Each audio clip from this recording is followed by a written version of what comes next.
Hello students, today we are going to start a new chapter, that is Europe. This is the 7th chapter of the class 7 geography, and this is the last chapter of your first term examination. Okay, so first of all, see the chapter number 7, Europe. Actually, in the world there are 7 continents, and the largest continent of the world is the Asia, and the smallest continent is the Australia. Okay, now Europe is the smallest continent after the Australia. Means it is the second smallest continent in the world, and you can say this is the 6th largest continent in the world. Okay.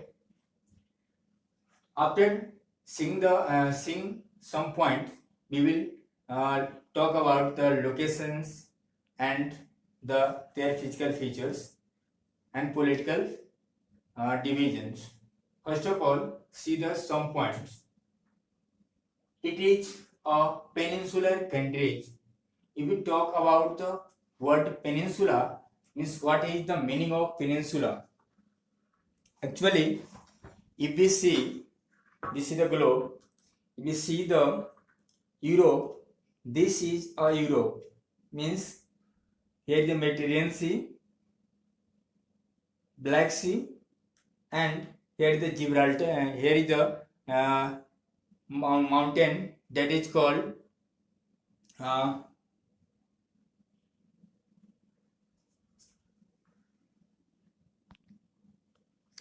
Ural Mountain. Means if we see the locations, see here from the three side, means see the north side, the Arctic Ocean. In the east there is a Atlantic Ocean. In the south there is a Mediterranean Sea. Okay, means this continent is surrounded by the water from the three side. So this is known as peninsular continent. Sorry, this is called the peninsular continent because it's surrounded by the three side with water. In the north side is the Arctic Ocean. In the east side, Atlantic Ocean. In the south, there is a Mediterranean Sea. Okay. After this topic, we will discuss about the location. Now see, it is regarded as the separate continent because this is the smaller continent, but it is a separate continent because of its physical features and the population. Means there have a distinct physical features and the population. Now it has a great geographical diversity. If we learn the next topics, we will see they have a very great diversity in the geographical features, and they have a very large number of natural resources. They have abundant natural resources, so it is a very developed continent. Okay, there is a favorable climate also because it is surrounded by the three sides of the water, so have a very favorable climate, very joyful climate. Now these geographical diversity, abundant natural resources, and favorable climate help us to become a very populous and prosperous continent. Okay. Now, from the childhood, we have all learned about the Europeans ruled over the whole world. Means about the whole world it has ruled. If we talk about the British, means British ruled about 300 years over the India. Means this was a Europeans. Means if we see the approx all continents and the countries, he has ruled. North America he has invented, South America he has invented, Australia he has invented. Means it has a very great invention and a great contribution in the shaping the whole world.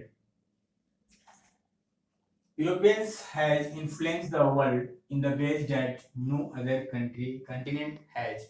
Means this Europe has influenced the whole world by their their revolutions,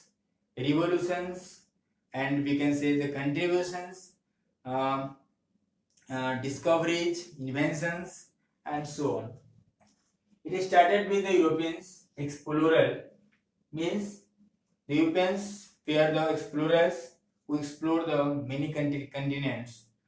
We have discussed about it: Australia, North America, South America, and the Africa. All these were explored by the Europeans. Religions, missionaries, and traders who carried their thoughts and beliefs to the whole world. It has spread their thoughts and the uh, beliefs to whole world. Okay, now European scientists discovered the many technologies, inventions, and has played a major role in shaping the today's world. Okay, now next topic we are going to discuss, that is the location of the Europe. If you see the globe, the Europe lies within the latitude 36 degree north to 70 degree north and 10 degree west to 60 degree east. Means if we see this latitudinal extension, see this 36 degree north and 70 degree north, means this continent totally lies in the northern hemisphere, and the some part lies in the western hemisphere, and the most part lies in the eastern hemisphere. Let's see the location on the globe. Okay, now see,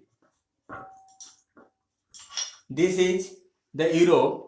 If we talk about the Europe, these are the boundaries of this continent, some part of the Russia here also. In this northern part, you can see this is the Arctic Ocean. This is the Arctic Oceans in the north, and in the west. In the west, there is a Atlantic Ocean, and in the south, you can see this is the Mediterranean Sea and the Black Sea. Means this continent is surrounded by the water from three sides: in the north Arctic Ocean, in the west Atlantic Ocean, and in the south Mediterranean Sea and the Black Sea. If we see the land around the Europe, in the east there is a largest continent called the Asia, and this Asia and the Europe is separated by a mountain, that is the Ural mountain. That is a Ural mountain which lies in the on the boundary of the Asia and the Europe. And in the south, this is Africa, and this Africa is separated from the Europe by a state. You know it very well. The state is Gibraltar State. We have discussed it about the class 6, about it in the class 6. This state is a narrow water bodies that separate the two large landmass. Again, if we see the some part of the Europe, in this here, this is the Spain. This side, this is totally surrounded by the water bodies, and this part, the Italy, it is also surrounded by water bodies, and many part many part of this continent are many part of the continent are surrounded by the water bodies from the three sides. So this is also known as the continental peninsula, or it is also known as the peninsula of peninsulas. Okay, now if we see the coastline of the Europe, highly intended, and it is very essential and it is very important. This provide the excellent natural harbors, means the ship can be loaded and deloaded from the coastal areas of the Europe. Okay, now there are the peninsulas and the island, various bays and the seas that painted deep into the land.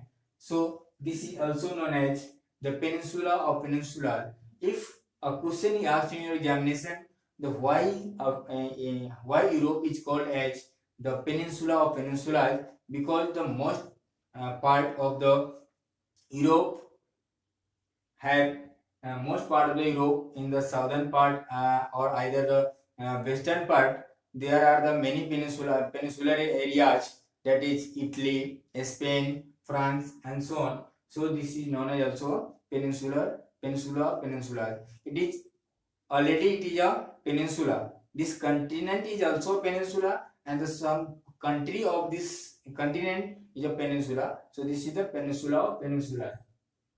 Okay. Now the most of the Europe lies only few 100 kilometers away from the sea. That's why it has been a land of great sailors and the explorers. Okay. Now the next topic, the political divisions and the physical features, we will discuss in the new videos. Have a good day.